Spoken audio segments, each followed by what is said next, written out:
Hi, everyone. I'm Steph. And I'm Lisa. And together we're PD Connect. Thank you for joining us today. PD Connect is a nonprofit in the San Francisco Bay Area. We teach exercise and education, and we can be virtually wherever you are. So thank you for joining us today. This is our speaker series.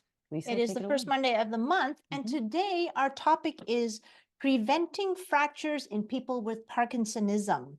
And our guest speaker is Jacque Perkins. Let me tell you a little bit about Jacque Perkins. He is a clinical research coordinator in the Department of Neurology at the University of California, San Francisco, UCSF, with over 8 years of experience in clinical research management and program development.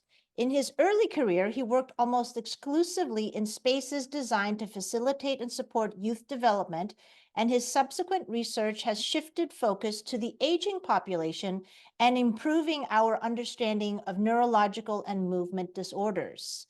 As a dedicated public health professional, he is passionate about health equity and supporting diverse research initiatives in the Bay Area. Welcome, Jacque, and thank you so much for being here to talk about all that. So I think we make you the spotlight. Here we go. All right, sounds good. Thank you both so much. I really do appreciate you for allowing me to speak with your beautiful community. Hello, everyone out there. It's great to be here. And as they mentioned, yeah, I am hoping to share a little bit of information about bone health, particularly around fractures. Some of you may be familiar with this topic, others may not be familiar. So if at least one or two people walk away with some new knowledge, I would consider that a win. And just to preface this entire talk, if there are any questions or things that I'm not able to answer for you today, I'm happy to speak with any and all of you who are interested to follow up. I will make sure I leave my phone number and email for you all. So don't fret if you miss a piece of information. Feel free, you can always follow up with me. All right, if it's okay, I will share my screen and I will get started. All right, how is that looking, Lisa? Can I get a thumbs up from you, Steph? Perfect. All right, great. So as they mentioned before, everyone, I will be speaking about preventing fractures in people with Parkinsonism. And we'll get into it a little bit. They did mention I am a coordinator at UCSF, so my work is completely revolving around people with Parkinsonism and PD, as well as our bone health. So hopefully I'll share a little bit of information, and then I'm also hoping to segue into one of our national studies that is hoping to address the topic at hand. So I will jump right in. Okay, so these are just some numbers here that we typically like to share. People with PD and other forms of Parkinsonism typically have a higher risk of fractures. And that isn't something that is always known, because people with Parkinsonism, you may not be seeing a bone doctor, an orthopedic surgeon. You may not be seeing these types of people. You're most likely seeing your neurologist. So we just like to share a little bit of information around that. Unfortunately, the risk of having fractures is very high for people with PD and Parkinsonism. Higher risk of breaking any type of bone, and then specifically for the hip bone, there's a 4 times higher rate of fracture, about 2 to 4-fold increase in general fractures. So as you can see here, for any fractures, it's about a 14% risk per year. That's about 12% in men and a little bit higher in women. That's 17%, which is unfortunately pretty standard, I would say, in terms of people with PD. And again, for hip fractures, it's about 4% risk, 3.9 in men and 4.5 in women. And we also tend to see those rates increase once you reach 60 years of age and older. And just to note that these are numbers that are based off of the National Osteoporosis Foundation. They have a threshold that essentially shares the numbers that they determine to be at risk. And unfortunately, these numbers that I've just shared with you are, they past that threshold, they exceed that threshold. So I'll give a little bit more information around that. These are just some general ideas here, the things that can occur due to fractures. Obviously, none of us here would love to break a bone, no matter how simple or severe. In terms of people with PD and Parkinsonism, sometimes that fracture can have long-lasting effects. You can have a loss of independence, meaning you may need to rely on others a little bit more. Sometimes it relies on chronic care. You may need to be placed there. And sometimes it will interfere with your lifespan following that fracture. So this is just something that we think is really, really important. We often talk about in neurology about the brain and our movement, and sometimes those kind of side effects and tremors. And so oftentimes bone health may not be at the forefront of our mind. So we're just hoping to spread a little bit more knowledge and awareness around that. Okay, so even though we know about those numbers that I previously spoke about, the rate that people with PD and Parkinsonism are receiving any type of bone or osteoporosis treatment is very low. So as you can see here, there's only about 3% of patients with Parkinson's disease are treated with osteoporosis. And I'll give a few reasons for that. So even though there's a high risk of having a fracture, a very low percentage are actually addressing that risk. So these are a few of the reasons here, and I'll go through each one. So hopefully this kind of makes sense to everyone. One are that neurologists do not specialize in osteoporosis management. So when you're meeting with your doctor, they most likely may not be able to give you the correct or have that knowledge to give you information about osteoporosis management. Now that obviously does not apply to everyone. Sometimes people do have some specificity in their training that allows them, but otherwise it's not typical. Another reason is that if you do seek osteoporosis treatment, it typically requires multiple visits. So it requires you to first go in for an assessment. It requires you to get a bone mass measurement. So I'm sure there's a great deal of you, or maybe a few of you, who've had a bone density test, which is great thing to do. Then it also requires a separate visit to receive the treatment, and then there are also follow-up visits. So as you can see, that sort of multiple prong treatment is sometimes a deterrent for people to seek out that osteoporosis treatment. Another is that osteoporosis treatments are given in several forms. One of the most common is an oral bisphosphonate, which just equates down to a pill, a tablet, right? And so we acknowledge that people with Parkinsonism have enough medicines and treatments to take. So unfortunately, there's a poor compliance because it does add an additional treatment. And again, it requires follow-up. So only half of the people who have actually received their first treatment, only half of them actually move forward to get that second follow-up treatment. And as you can see here, some of the common side effects are nausea. With any type of pills and tablets, there could be a potential with difficulty swallowing, and sometimes there's a side effect for having heartburn. So those are also some effects that people are not too fond of, and rightfully so. And lastly, this is just reiterating what I mentioned before. You have enough treatments and medications to take. And again, people don't see fractures as pretty high up on their list, and they don't really see fractures as a PD-associated risk. So that is what we're hoping to explain a little bit. All right. So this is one of our studies that we have. It's a national study. We have a few studies, obviously, for people with Parkinson's and PD, but we typically share this particular study because it's the most accessible and it's the most widespread. This is a national study. It is done in partnership by neurologists at UCSF, as well as the Parkinson's Study Group, as well as the Parkinson's Foundation. So I'll be talking a little bit about how this study can potentially relate to what I just spoke about, which is our bone health. And just to give you a little bit of a general overview, this study is an NIH, National Institute of Health, government funded study. So this is federally funded. And The goal is just to help people with Parkinsonism maintain that independence and hopefully reduce the risk of fractures.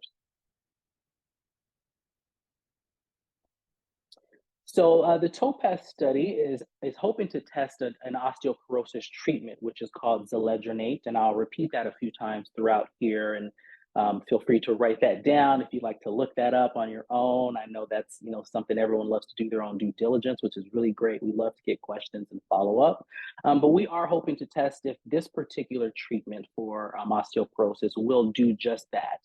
Prevent fractures, which will in turn hopefully decrease the potential to have loss of independence and the potential of dying for people with Parkinsonisms and PD.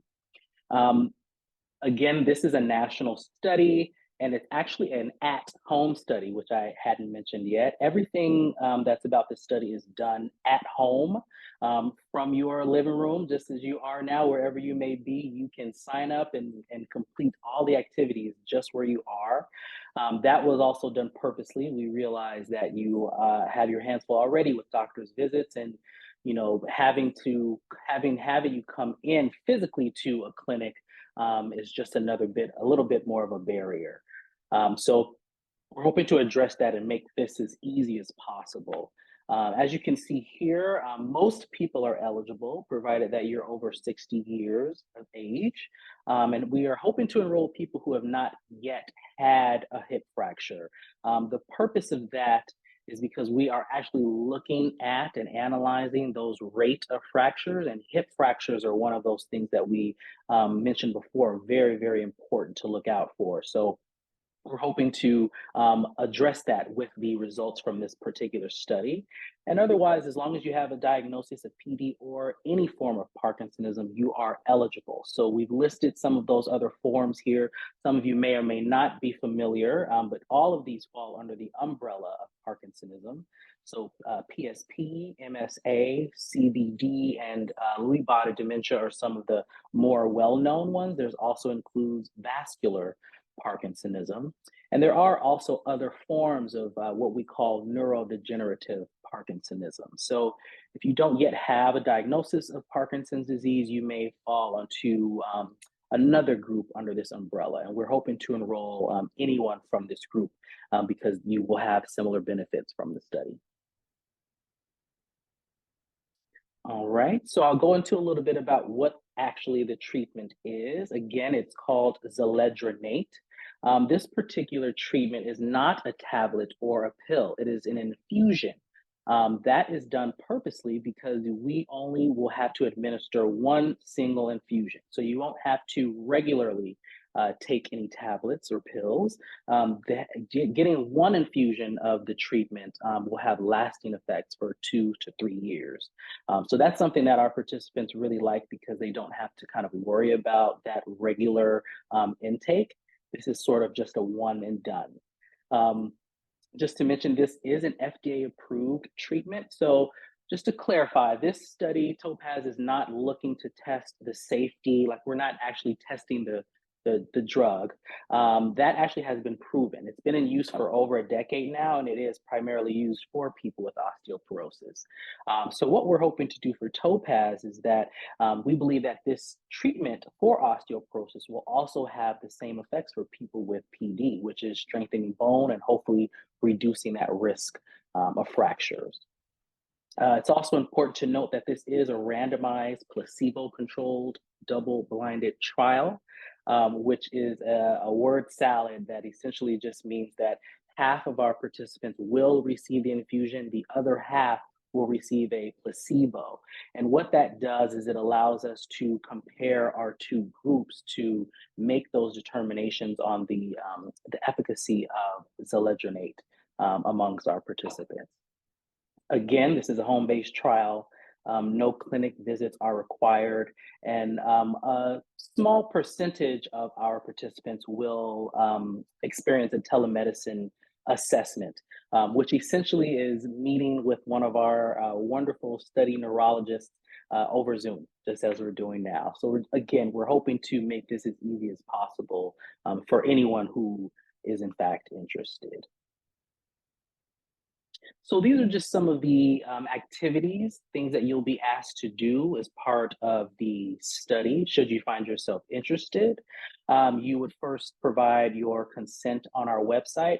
Our website has a host of information that some videos, some FAQs, and if you do ultimately decide to participate, there's a button that allows you to join a study. You'll be able to read through our entire consent form. And again, I myself, as well as my colleagues, are always available to answer any questions and get into any details that you feel you may have missed. You'll just answer some questions about yourself and your health history. Again, I mentioned earlier, some people will have that video visit with one of our doctors.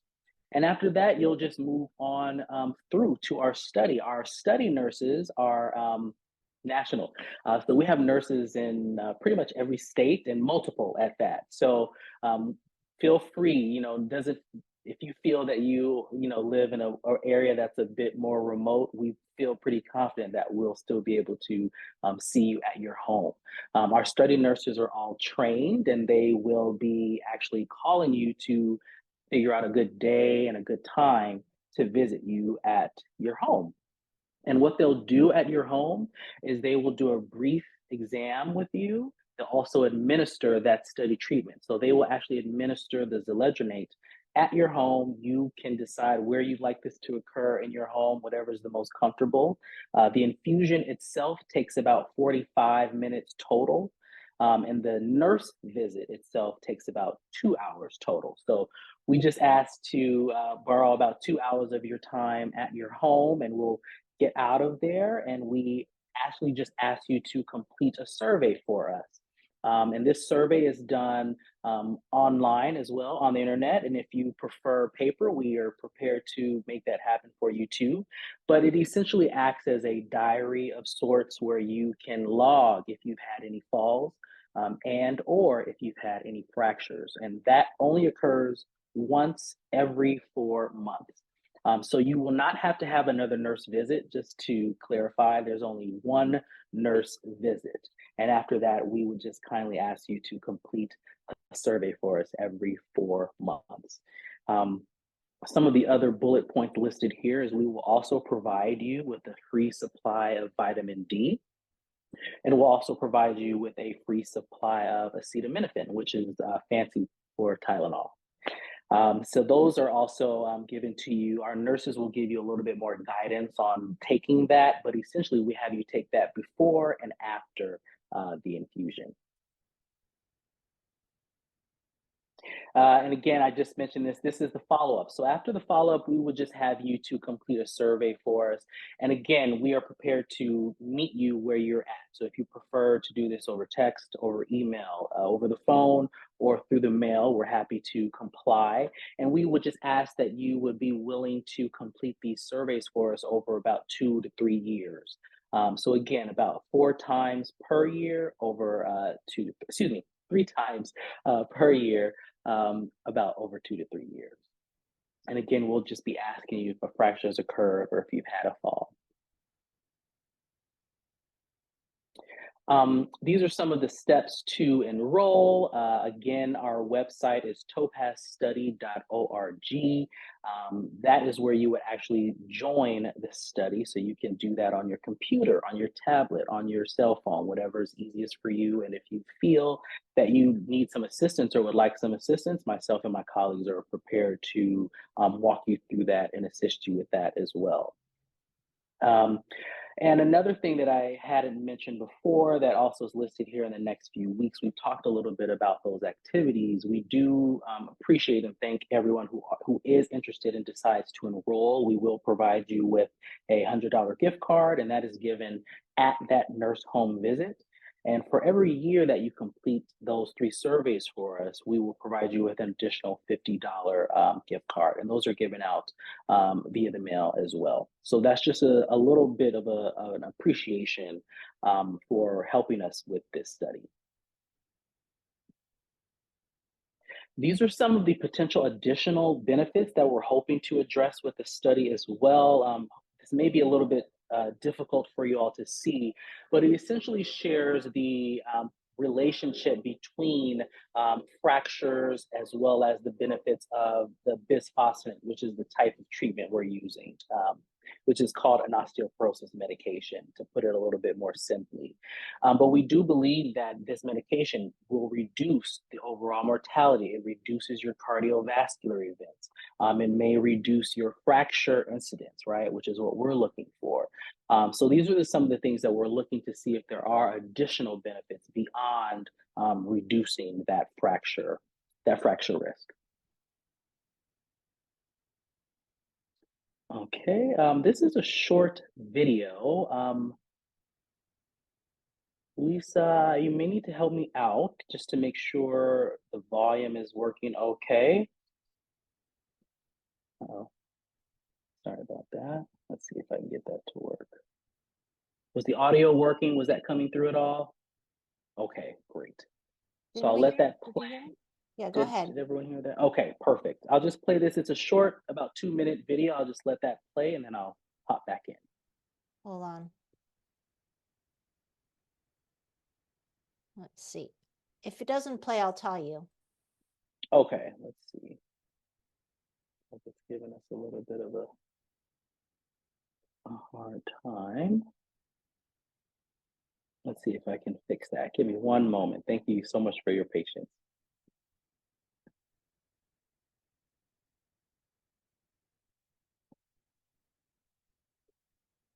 All right.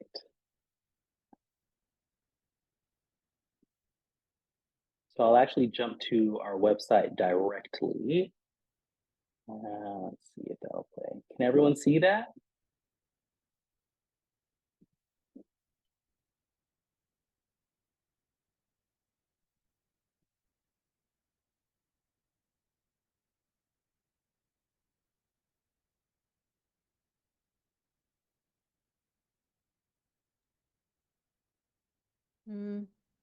Seems to be stuck or frozen or something.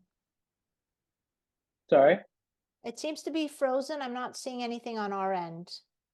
Oh, okay. Is the audio working at all? No. Okay, not a problem. So we'll just shift. Thanks all for your patience. We'll just shift a bit. We can probably forego the video, and I just will mention that it is available on our website if anyone is interested. It's about 2 minutes long, and it essentially summarizes what I've just spoken with you about. But that is pretty much it. I'm happy to, speak with you, Lisa, Steph, see if there's any other questions that I can answer, and throw it to the members as well. Great, thank you. There are some questions in the chat there. I don't know if you. Oh, sure. Yeah. Yeah, let me see if I can get those open. Great. Okay, let's see. So I'll start from the top. It looks like someone says, bisphosphonates are dangerous for jaw necrosis. What are better alternatives? Yeah, so that is a great point. Let me back up a bit here and go over the potential side effects for zoledronate. And thank you for that question, Linda. There are about 3, right? So this treatment has been in use for over a decade now. And so it is very well tolerated and well documented. About 10% of people who take that treatment will have a short lasting flu-like symptoms like fever, maybe a little bit of muscle ache. And for that very reason is why we actually supply the vitamin D and acetaminophen before and after, just to reduce that risk even further. Again, the osteonecrosis of the jaw, I believe, is what you're referring to, Linda. That occurs in about 1 in 1,000 people, and it only occurs if you have had dental problems or gum diseases. So anything that has an open sore or open cavity in your oral cavity will cause that osteonecrosis. For this particular study, we are obviously very aware of that, and we want to avoid that at all costs. And in order to do that, we just typically do not enroll anyone who has had dental problems or planning a dental surgery. We'll typically place you on a brief hold, so to speak. We'll make sure that we find out when you are planning to have a dental procedure. And once we do that, we actually do about a 3-month hold. then we potentially have you speak with your doctor to make sure that everything has healed in your oral cavity before we move forward. And I can say that we have been running this study for about 3 now and sharing it with people, and we have not yet had one participant who has succumbed to this particular side effect. And to give you a little bit of our numbers, we are over 2,000 people enrolled currently in the study and hoping to enroll as many more as possible. Let's see.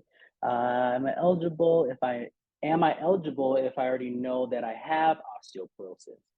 Yes, and this is, am I eligible if I have already taken alendronate for a few years? Yes. So if you do know that you have osteoporosis, you are most likely ahead of the game. So if you do have osteoporosis, you are eligible to participate. But if you are taking an osteoporosis medication already, like alendronate, then you would not be eligible because that is actually a very similar treatment in class to ours, which is alendronate. So you would not be able to enroll, unfortunately, but the reverse of that is that you are already taking the steps to improve your bone health, which is great.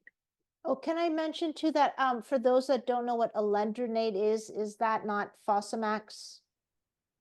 Yeah, so there's a few. Yes, so it's Fosamax. You may have also heard of Prolia, which is another treatment within that class. Those are usually the ones that are more typical for people to take if you have osteoporosis.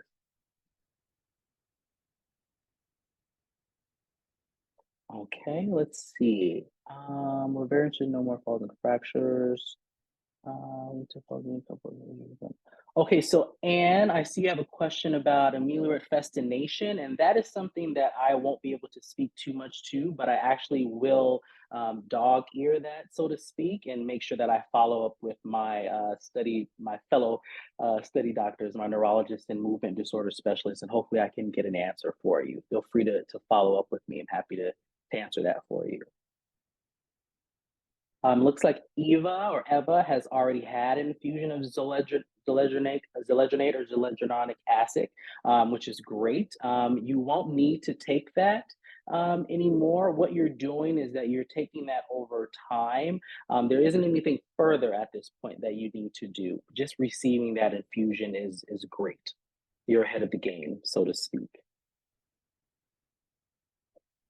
And Lana asked, will you be giving additional infusions to any of you who've already received an infusion? Sure. So if you are already taking a osteoporosis treatment, such as Ledronate or Prolia or Fosamax, we would actually have you hold from taking that. I believe the washout period is about 6 months to 1 year, and then you would be eligible to enroll in Topaz and we would administer that infusion. But again, I just want to clarify, this is a placebo-controlled trial. So there's a 50% chance that you will receive the placebo, a 50% chance that you will receive the treatment. And I would suggest it may be much more beneficial to continue on your regimen than to join Topaz. The goal of Topaz is to share this treatment more universally and widespread, particularly for those who are unfamiliar. Okay, let's see. Jillian asked, is this study for Parkinson's patients only? So as long as you have a diagnosis of Parkinson's disease or any other form of Parkinsonism, then you are eligible. And we are looking specifically at people with Parkinsonisms. Okay, it looks like Alana follow-up. If it turns out that the acid works, will you be giving an additional infusion to the participants who receive the infusion? So at this time, the study isn't designed to continue to administer that treatment following the end of the study. We're hoping to use this study, and I may not have mentioned this before, but this is, I think, within the past couple of months, this study has officially become one of the largest clinical trials for people with Parkinson's. Again, the point and the goal is to make this proof that this treatment is helpful and effective for people with Parkinson's. And ultimately it may, and fingers crossed, will change the way that care is given to people with Parkinson's in general. So again, to clarify, we will not be giving a follow-up infusion if we do deem it effective, but we do hope that the evidence from this trial will sort of trickle down and be a little bit more accessible and to folks and put some more knowledge out there around the topic. I think I've gotten to the end. Please raise Yeah, your hand if I've skipped.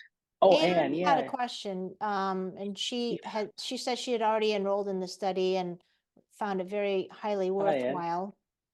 But her question is, she was interested in any preliminary findings and when the results would be known.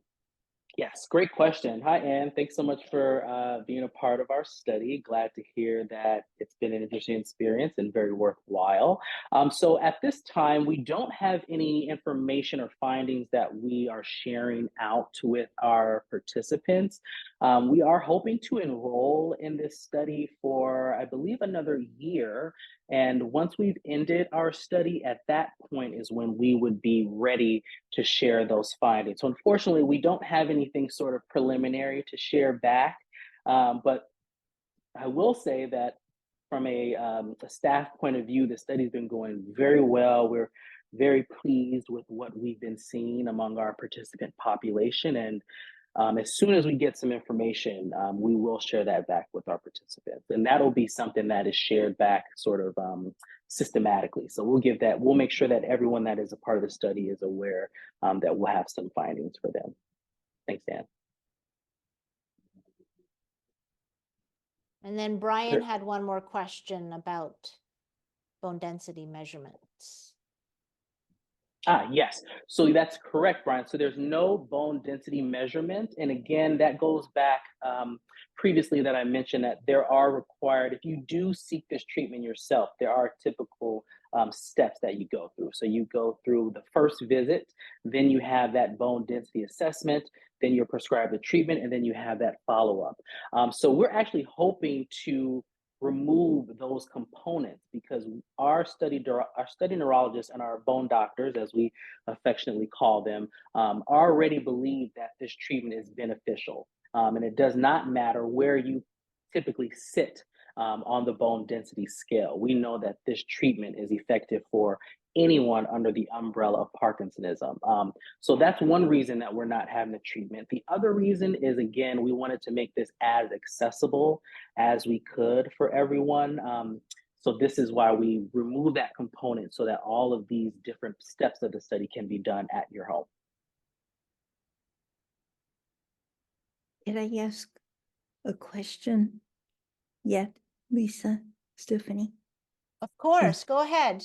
Oh, okay. Well, actually, for one is an additional comment. One of the reasons I got involved is Carolyn Tanner was one of the designers of this study, and she is from UCSF. And those of us who have Parkinson's owe her a great deal because she's been in the field, and the fact that I presume she's still connected, but for example, I believe the way in which we have now how we can actually, I could be wrong about this, but how we could actually manufacture Parkinson's and be able to put it into the lab animals had to do with one of her discoveries. Is that correct or not? Well, Dr. Langston from the Parkinson's Institute discovered MPTP and how to induce Parkinsonism in the lab, in the rat. So not Dr. Tanner, but maybe she was involved at some point. They were together at the Parkinson's Institute, I'm sure. I'm pretty sure. So okay, cool. But the other thing is, are you advocating us in seeking osteoporosis assessment and hyphen treatment so that in the interim while we're waiting, we might want to take this solution? Sure. Yeah, that's a great question. So just to clarify, if you do decide to join the Topaz study, we would ask you to hold from taking any additional osteoporosis treatments during your time with our study. So that again, that lasts for about 2 years. But we also want to make this very clear that Zeledronate, again, has been in the market for over 10 years now, and you are more than welcome to get this treatment on your own. So you don't need to join Topaz particularly in order to get that. And overall, yes, our doctors, myself included, we want you, we're hoping to spread that awareness and that knowledge of bone health. So I think it's very beneficial for everyone to take stock in their bone health, and whether that does mean looking into whether you do have osteoporosis or not, or looking into your own bone density, you're more than welcome to do that. But just to clarify, you don't need to join a study just to get the treatment. If you kind of want to seek this out yourself on your own accord, that's great as well. You would most likely just need to speak with your neurologist for next steps.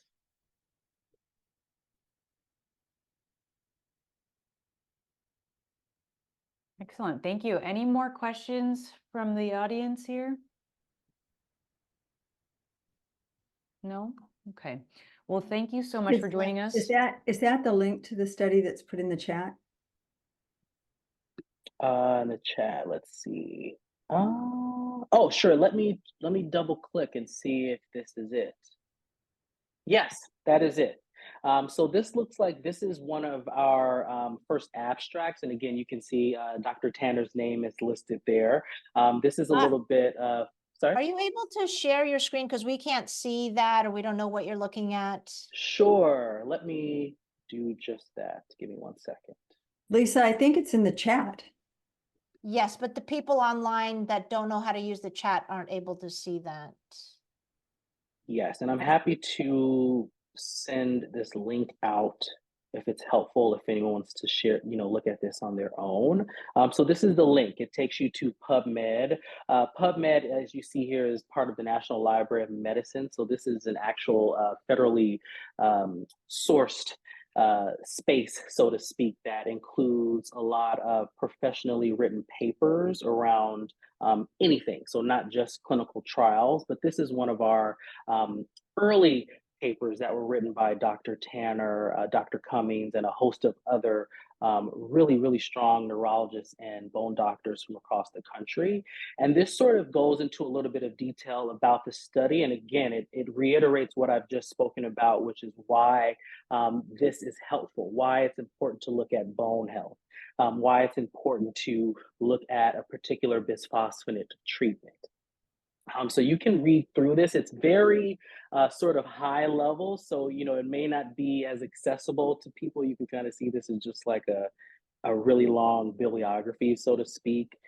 There are a few figures here that I can share. Again, these are all looking at previous meta-analysis of people with hip fractures. So looking at studies in the past that are sort of proving why Topaz is effective. So this is part of what was used when we shared this with the National Institute of Health, which is, shared this with the National Institute of Aging, which is part of the National Institute of Health, to support our claim that this study is really important. We want to really get this off the ground and into motion. And they have agreed so graciously, which is why we have been enrolling for about 3 years now. So thank you for sharing that. Yes, you can certainly Google Topaz and Parkinsonism, and most likely we'll find some information. And I can also share our study website, which is topazstudy.org. Again, I can share that with you all as well, maybe if there's a follow-up email or something like that. But this also has a host of information about the study. You can read some frequently asked questions, a few newsletters that we've released to both our participants and to the public at large, as well as any type of events that are coming up that are related to our study as well. So again, thank you for sharing that link. Cool. All right. Great. Thank Thank you you so so much. much. Interesting stuff. Uh, And thank you for all the questions that we had. Once gonna again, Make us. oh, we're the hold on. spotlights. Here we go. Once again, I'm Steph and that's Lisa, and we're Mhm. PD Connect. We teach exercise and education for people with Parkinson's. We also have videos on YouTube. We have tips and tricks about freezing of gait. We have videos that you can watch from other guest speakers. If you like to check out our YouTube channel, you can just type in PD-Connect in your YouTube search. You know, and I think it's really important to talk about this very important study to learn about, hey, you know, could this treatment help prevent fractures in people with Parkinson's? Another thing that we love to talk about, of course, is exercise and what can we do? What can you do? How can we teach you to prevent falls to begin with so that you don't get a fracture? And that's kind of what our specialty is. So we want to talk about exercise and how to move properly and why work it's on your medicine. and why exercise is medicine, Mhm. and work on that fascination of gait or the freezing of gait that you may be experiencing, and help you to build better patterns so that you don't have those things come up, which could potentially lead to a fracture or a fall. But anyway, really important stuff, and we're so thankful to Jacque and the team at UCSF and for putting this all together. And what else, Steph? That's pretty much You can it. find us online. Yes, join us anytime. We teach exercise class Monday through Friday. And again, if you're not able to make it to one of our live classes or our online classes, you can always check us out on YouTube. We've got Yeah. videos up there. Including one about freezing of gait. Correct? Mhm. Yeah, absolutely. So Great. Well, thank you so much, everyone, and have a wonderful day or Thank afternoon or evening, you. wherever you are. all righty. Bye. Thank you.